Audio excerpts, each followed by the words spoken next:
In November 1944, somewhere in the interior of Nazi Germany, an international Red Cross photographer took what appeared to be a standard documentation photograph of an American prisoner of war. The photo showed Sergeant James Harold Peterson, aged 24, from the 101st Airborne Division, captured during Operation Market Garden in Holland 2 months earlier. James stood alone before a deteriorating wooden wall in a German POW camp, wearing a torn and filthy military uniform, staring directly at the camera with the hollow, distant expression of someone who had lost 30 pounds in 8 weeks of captivity. The photograph was filed by the Red Cross, eventually delivered to James's family after the war, and stored in a shoebox in his daughter's attic in Ohio for 74 years. James Peterson died in 1989 at age 69, never having spoken about his months as a prisoner of war. But in 2018, when his granddaughter Sarah decided to digitize and restore the old family photographs, a digital restoration technician noticed something in the severe cracks and damage of the deteriorated photograph. Something that had been hidden for 74 years. Something carved into the wood behind Sergeant Peterson. A message that revealed one of the darkest secrets of Nazi prisoner camps, and the real reason James Peterson never spoke about his capture. Subscribe now. Because this isn't just the story of a forgotten photograph. It's the story of a secret code that saved lives, and the lives it couldn't save.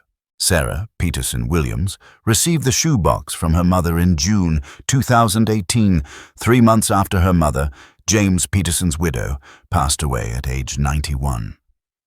"Your grandmother wanted you to have these," the family attorney said, handing Sarah a faded old Florsheim shoebox tied with string. "She said you were the only one in the family interested in history. She asked that you take care of them." Sarah, 34, a high school history teacher in Columbus, Ohio, had been very close to her grandfather James before his death when she was only 5 years old.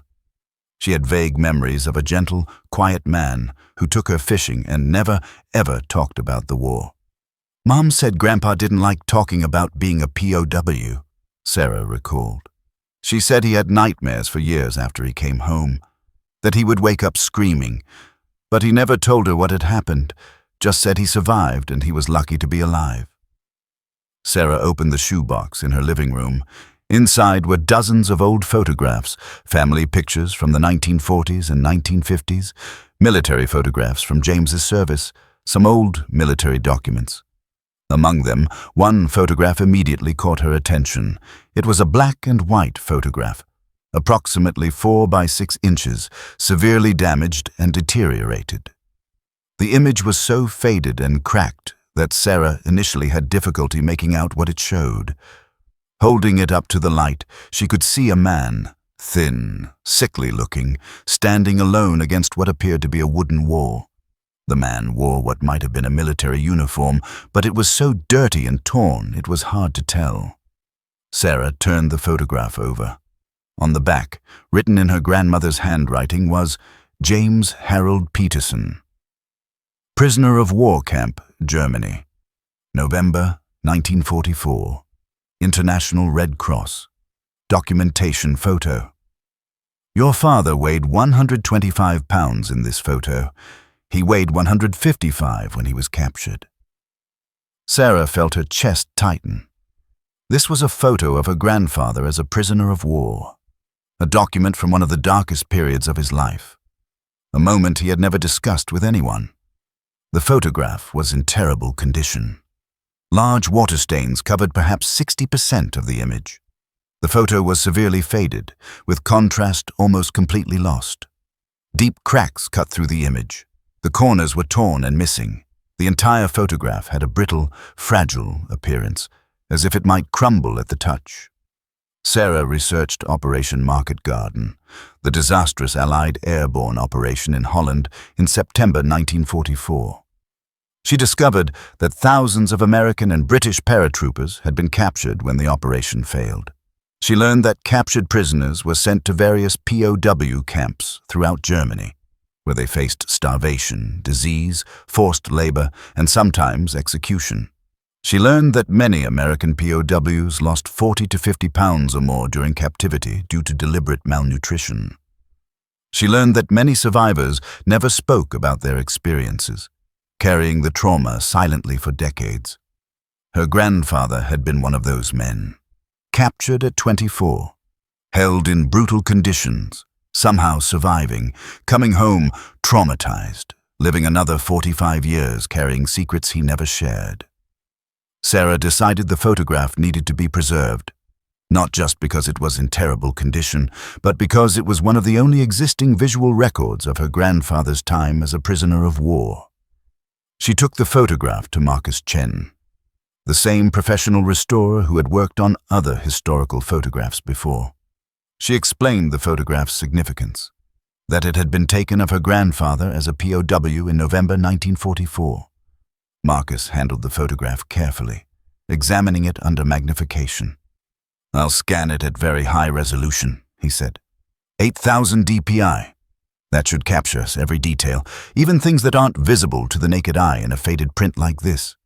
Then I'll work on restoring the contrast, cleaning up the damage, bringing back the detail that's been lost to time. Sarah left the photograph with Marcus and went home to research more about German POW camps and the experience of captured American prisoners. What she learned was disturbing, but it was nothing compared to what Marcus was about to discover in the photograph. Sarah spent the following week immersed in research about her grandfather's World War II experience. James Harold Peterson had enlisted in the U.S. Army in January 1943 at age 23, leaving a farm in rural Ohio. He completed basic training and was assigned to the 101st Airborne Division, the Screaming Eagles, an elite paratrooper unit. The 101st participated in the D-Day invasion on June 6, 1944, parachuting behind enemy lines in Normandy hours before the beach landings. James survived D-Day and the subsequent fighting through France during summer 1944. In September 1944, the 101st Airborne was assigned to Operation Market Garden. Field Marshal Bernard Montgomery's ambitious plan to end the war by Christmas by dropping paratroopers behind German lines in Holland to capture key bridges. The operation was a disaster. Dropped too far from their objectives, facing stronger German resistance than expected, without the promised ground support, the Allied airborne forces were surrounded and decimated. The 101st Airborne suffered heavy casualties. Thousands of paratroopers were killed, wounded, or captured. Sergeant James Peterson was captured on September the 19th, 1944, near Eindhoven, Holland, along with approximately 40 other soldiers from his company who had been cut off from Allied lines.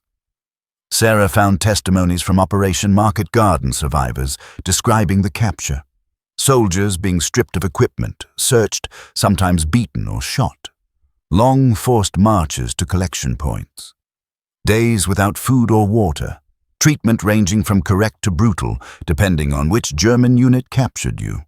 The captured Americans were eventually loaded onto trains, packed into cattle cars, with 60 to 80 men per car, standing room only, no sanitation, minimal ventilation. The train journey to Germany took 3 days.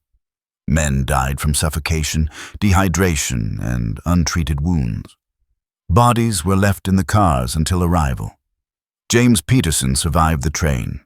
He was processed at a transit camp and eventually sent to Stalag, 4B near Mühlberg, Germany, one of the largest POW camps in Nazi Germany, housing over 30,000 prisoners from multiple nations. Conditions at Stalag 4B were brutal. The camp was designed to hold 10,000 prisoners, but was overcrowded with more than 3 times that number. Barracks were freezing in winter, sweltering in summer. Sanitation was primitive. Open latrines, contaminated water, rampant disease. Food rations were deliberately kept below starvation level.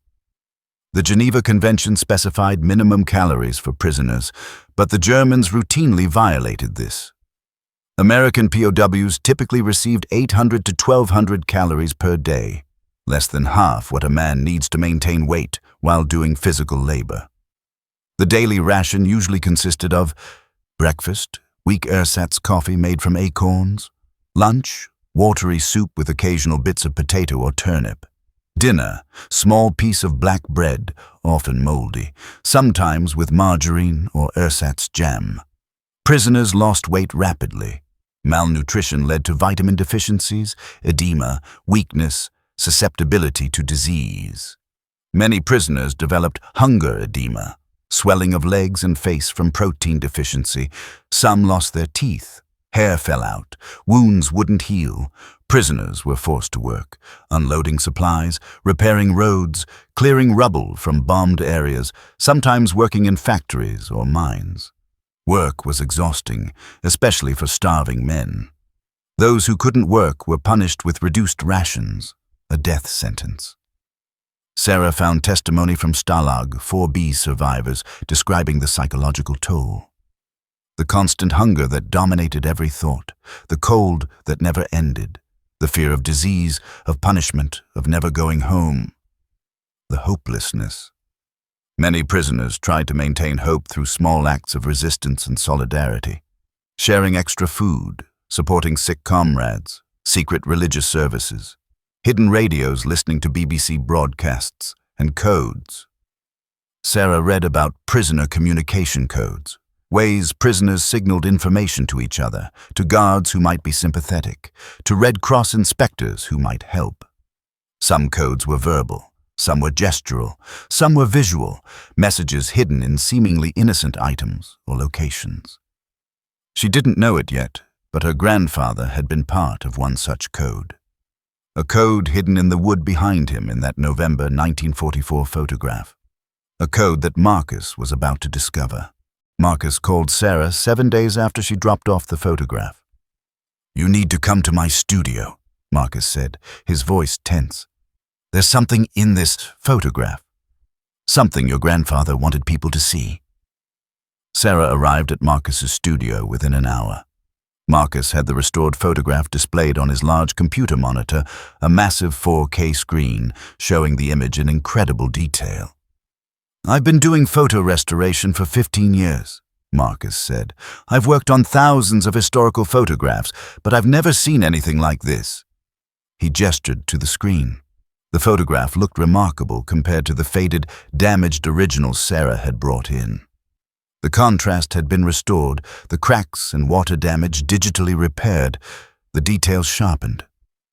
Her grandfather's face was now clearly visible. He looked gaunt, hollow-eyed, aged beyond his 24 years. His uniform was filthy and torn. His expression was carefully neutral, the look of someone who knows he's being watched and photographed. Behind him was the wooden wall Sarah had seen in the original, weathered planks of what appeared to be a barrack wall. "At first, I was just doing standard restoration work," Marcus explained. "Correcting the fading, removing damage, bringing back lost detail. But when I started working on the background, the wooden wall behind your grandfather, I noticed something." He zoomed in on the wooden planks behind James Peterson. "See these marks on the wood? I initially thought they were just natural wood grain, cracks, weathering, the kind of damage you'd expect on an old wooden wall in a POW camp." Sarah leaned closer to the screen. The wooden planks were rough, weathered, covered with what looked like scratches, cracks, and natural deterioration.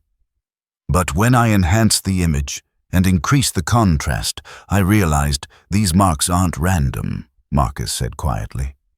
He applied a filter to the image, dramatically increasing contrast and sharpness on just the wooden wall area. Sarah gasped. The random marks on the wood weren't random at all. They were letters, carved into the wood, deliberately, carefully hidden among the natural cracks and weathering so they wouldn't be immediately obvious, but clear enough to be visible if you knew to look for them.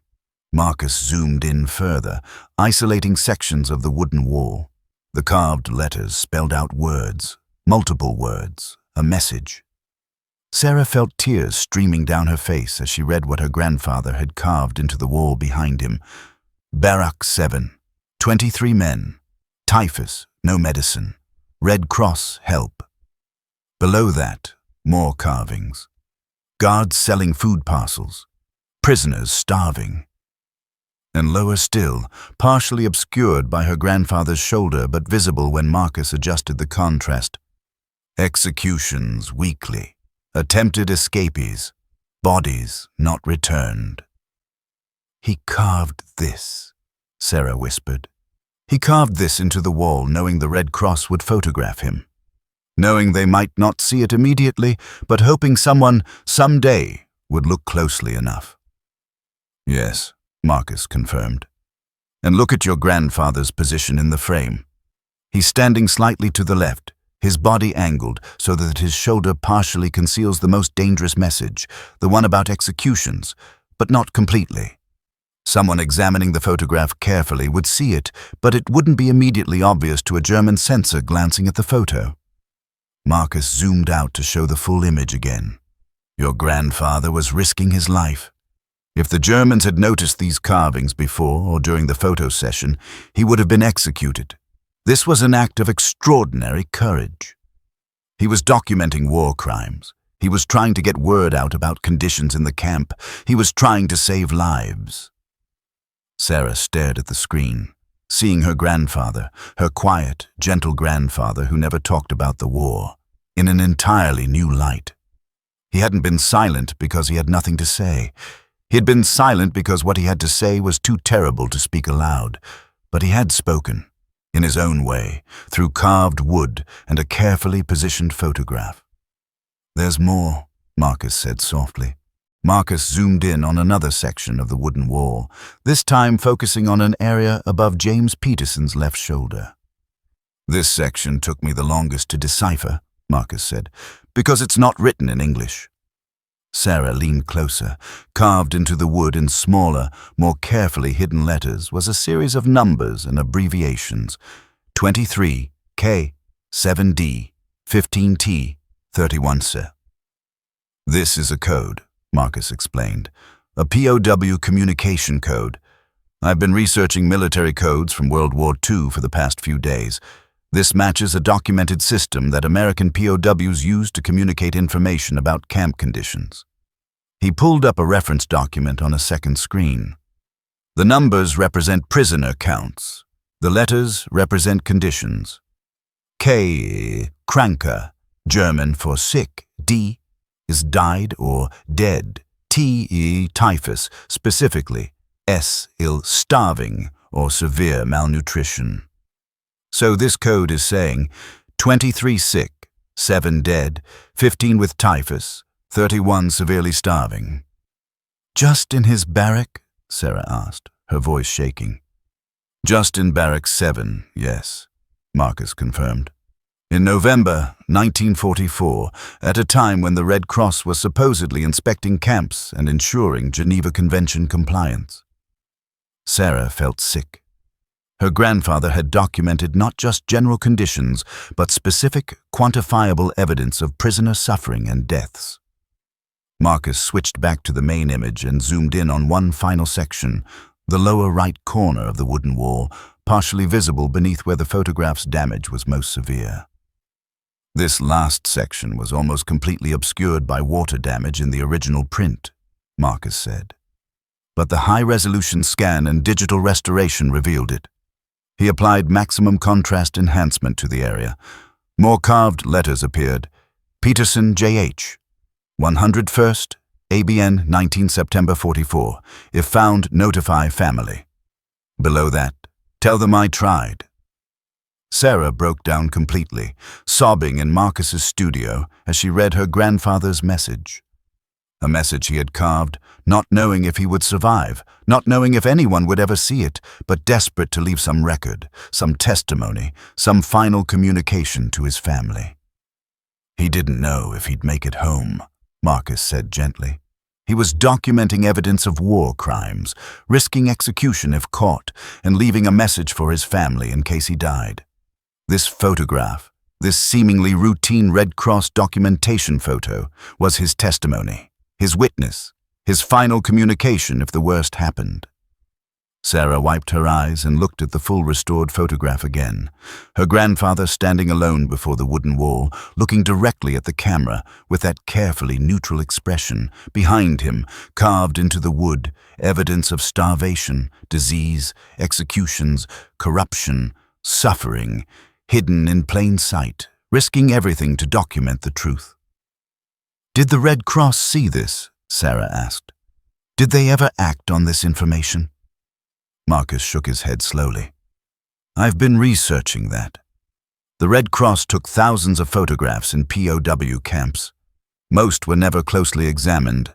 They were filed, archived, eventually given to families after the war. The Germans controlled what the Red Cross could see and photograph. Many Red Cross visits were staged, camps cleaned up, sick prisoners hidden, extra rations provided temporarily." "So no one saw this message," Sarah said, "for 74 years. "Not until now," Marcus replied. "Your grandfather carved this message in November 1944. He survived the war, was liberated when Soviet forces reached Stalag 4B in April 1945. He came home, but he never told anyone about this photograph, about what he had carved into the wood, about what he had risked." "Because they didn't listen," Sarah said quietly. "The Red Cross didn't see the message. And when he came home, no one wanted to hear about the camps. Everyone wanted to move on, rebuild, forget." "Yes," Marcus agreed. "And your grandfather carried that burden silently for 45 years. The knowledge that he had tried to expose war crimes, had risked his life to document the truth, and it hadn't mattered. No one had noticed. No one had acted." Sarah sat in silence, staring at the photograph. Then she asked, "What happened to the other men? The 23 sick in Barrack 7, the 7 who died, the 15 with typhus?" Marcus pulled up another screen with historical records. "I've been researching that too," he said. And what he showed Sarah made everything even worse. Marcus had spent days cross-referencing Stalag 4B records, American casualty databases, and survivor testimonies. Stalag 4B liberation records from April 1945 list approximately 30,000 prisoners freed by Soviet forces, Marcus explained. But American casualty records show that between November 1944 and April 1945, over 800 American POWs died at Stalag 4B. He pulled up a database on screen. Of those 800, approximately 340 died from typhus epidemics that swept through the camp in winter 1944 to 45. The Germans denied adequate medicine, quarantine facilities, or medical care. The Red Cross filed complaints, but had no enforcement power. Sarah stared at the numbers, feeling sick. "I was able to identify most of the men your grandfather was imprisoned with in Barrack 7. Marcus continued, 101st Airborne soldiers captured during Operation Market Garden, all assigned to the same barracks." He pulled up a list of names. Barrack 7, Stalag 4B, November 1944. Total, 31 American POWs. Marcus highlighted specific names in red. These 7 men died between November 1944 and liberation in April 1945. The names appeared on screen. Private Robert J. Martinez, age 20, died December the 12th, 1944. Typhus. Private William O'Connor, age 22, died December 28th, 1944. Typhus. Sergeant Thomas Mitchell, age 26, died January the 15th, 1945. Malnutrition, pneumonia. Private David Goldstein, age 19, died January the 30th, 1945. Typhus. Private Charles Washington, age 21, died February 8th, 1945, shot during attempted Red Cross parcel theft. Private Joseph Romano, age 23, died March 3rd, 1945, shot attempting escape. Private Harold Jensen, age 24, died March 20th, 1945. Typhus, 7 men, Sarah whispered. The 7 your grandfather said had died. Yes, Marcus confirmed. He was documenting in real time. When he carved 7D into that wall, he was carving the names of men he knew, men he lived with, men who had died in front of him from disease and starvation and execution. Marcus highlighted more names. These 15 had documented typhus infections according to Liberation medical records. Several were permanently disabled by the disease. More names appeared. And these men, your grandfather included, all showed signs of severe malnutrition at Liberation. Average weight loss, 45 to 60 pounds. Multiple vitamin deficiencies, permanent health damage. Sarah felt tears streaming down her face again as she read the names. Young men, 19, 20, 21 years old, from farms and cities across America, captured in Holland, sent to Germany, starved, diseased, some executed. My grandfather knew these men, she said. He watched them die. He tried to get help. He carved that message trying to save them. Yes, Marcus said quietly, and no one saw it. The Red Cross photograph was filed, archived, eventually sent to your family after the war. No one looked closely enough to see the message carved into the wood. No one noticed your grandfather's desperate testimony. Until now, Sarah said. Until now, Marcus agreed. Sarah sat in silence for a long moment, staring at the photograph and the list of names. Then she asked, "What do we do with this?" Marcus looked at her seriously. "That's your decision. This is your family's photograph, your grandfather's testimony. But I believe your grandfather carved that message hoping someone would eventually see it, hoping the truth would eventually come out. He wanted it known," Sarah said softly. "He risked his life to document it. He carried the guilt and trauma silently for 45 years because he thought no one had listened. But we're listening now." She looked at Marcus.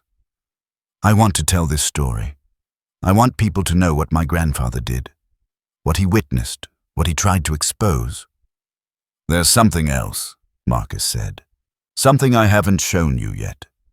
He zoomed in on one final section of the photograph, the very edge of the wooden wall where it met the ground, barely visible in the bottom corner of the frame.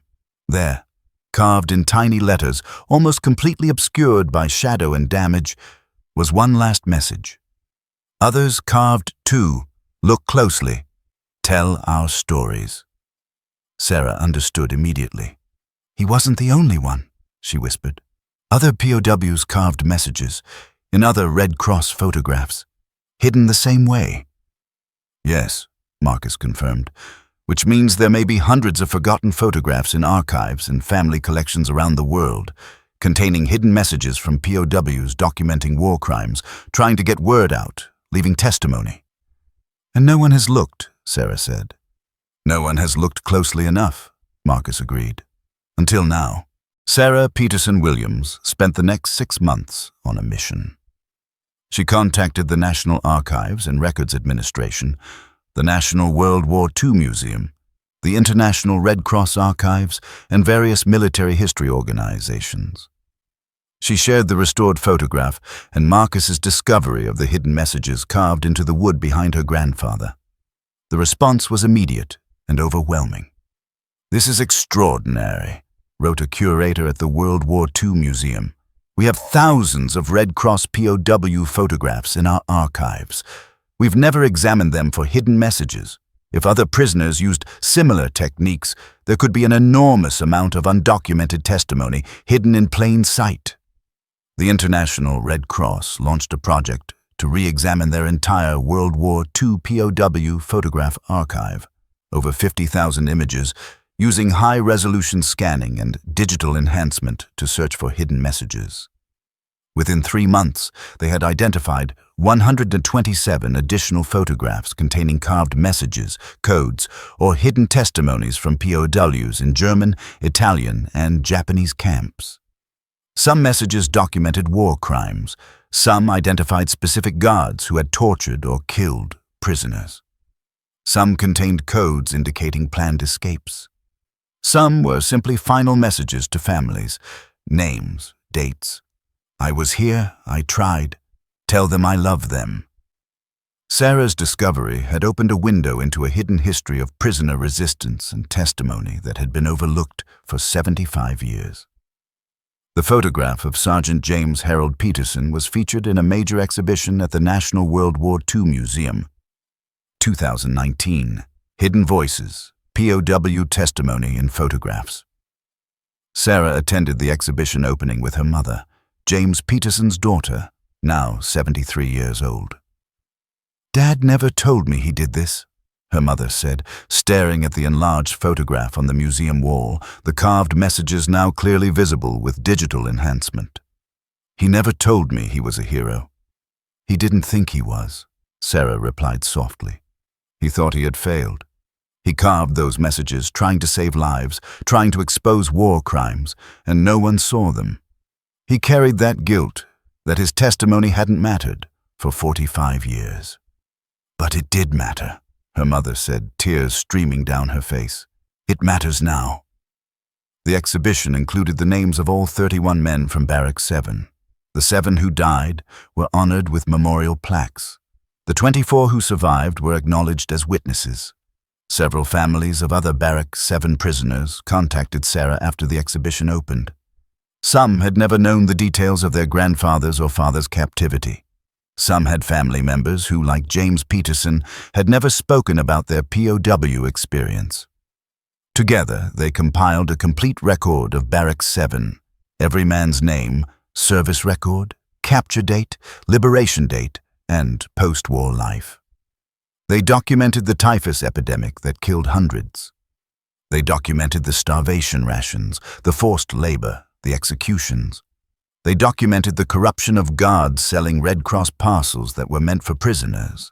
They documented everything James Peterson had tried to expose in November 1944. And they made sure it was known. Sarah also fulfilled her grandfather's final carved message: "Tell our stories." She created a website dedicated to POW testimony, not just from Stalag 4B, but from all camps. She collected hidden messages, survivor testimonies, archival documents, and family memories. She made sure the 800 Americans who died at Stalag 4B were named and honored. She made sure the survivors' experiences were documented and preserved. She made sure her grandfather's courage was recognized.